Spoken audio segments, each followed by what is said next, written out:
Continuing on with our PowerPoint multimedia presentation.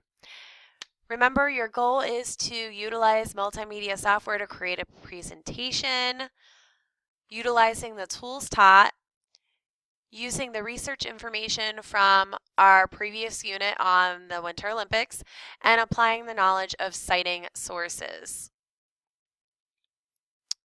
We did the citing of the sources on our last visit.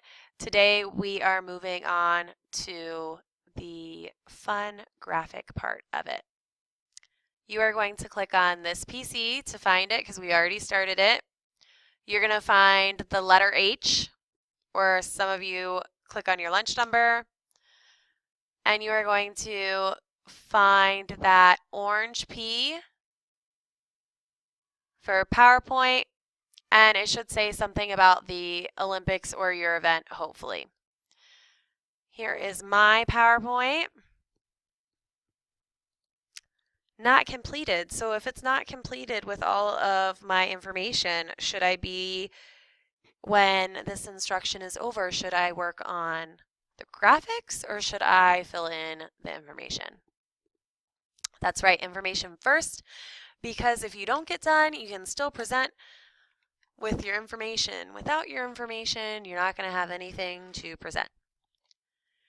The first thing that I would do after I've added all my information is choose a design.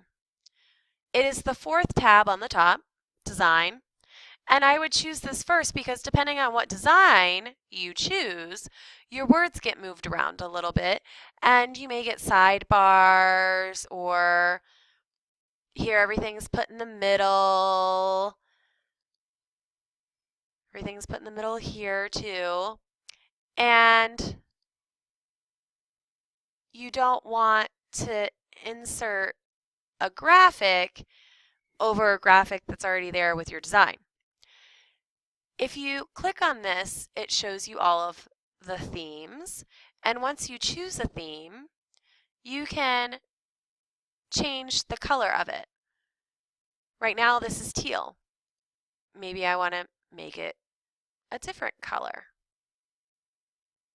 I can choose different colors. I can pick a color scheme that's already added.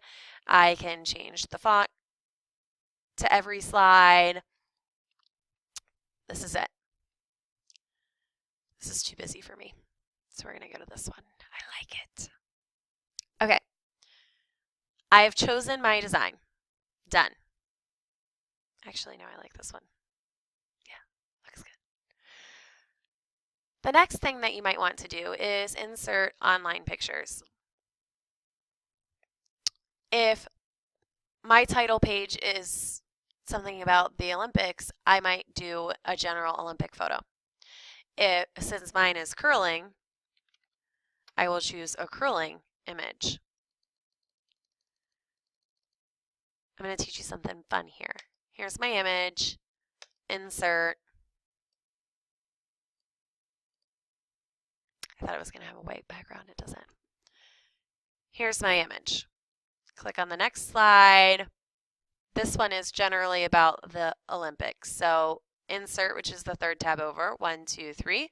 Online pictures, which is the picture with the globe. And this time I'm going to search the Olympics because this is general Olympic information. Love this graphic, insert.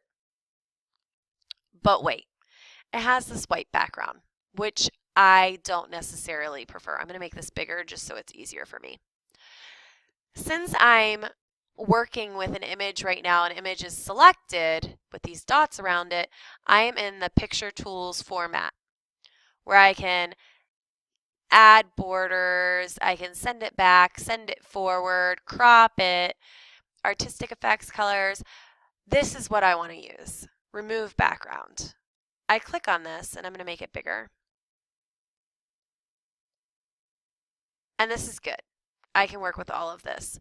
But I want to remove the color from here. I want to remove the white. I click on, back up here in my ribbon, the minus sign, the red minus sign, it says mark areas to remove. Well, I want to remove this, this. Oh, too much.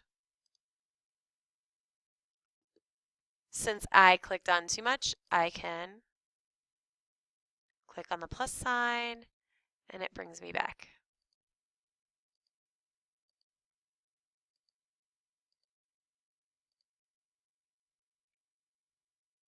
Do I have it all? I think I do. Keep changes. Click on the dots to resize it. I have my beautiful Olympic icon without all of the white. And I can go through and I want at least one image or graphic on each slide.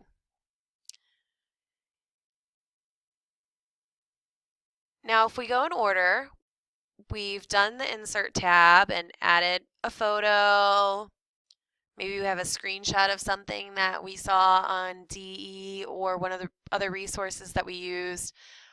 Shapes, we've already got our chart. If you want to add some word art in there to make it fancy, or another text box to add some more information, all of that's here. Audio, video, we don't have any of that yet. We already did the design, so now we can go to the transition. The transition is how one slide moves to another once you're in slideshow mode presenting to an audience. You will see underneath the number of each slide a star once it has a transition.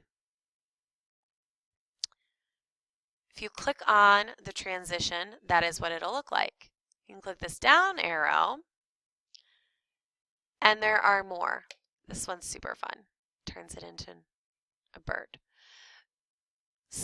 If I look at these numbers, slide 6 now has a transition because there's a star. Click on number 1. Maybe I want it to have a random one. That's fun. Maybe I want to do random for all of them.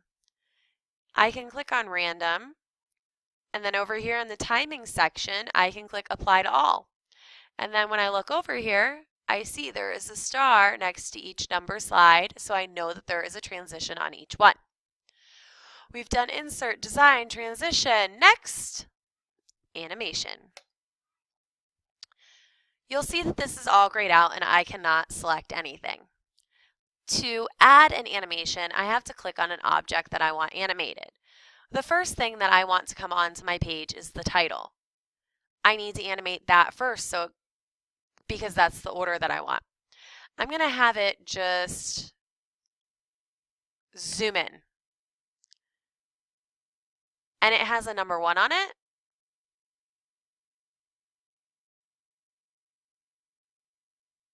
That way I know that there's an order. If I'm adding a lot of animations, you're going to want to open up that animation pane right here because it gives you a list of what your animations are. Maybe I want my name next, wheel, love. And you'll see there, title 1, subtitle 2. And then I have my picture in there. And that way I can see exactly what the order is and I can play it to preview it. Okay? You can add animations to anything and everything in your presentation. We will go over the slideshow and what you need to do to prepare yourself for your presentation next week. We will tighten up our citation slide, and I'll meet with all of you individually for that. And this is what you're working on today.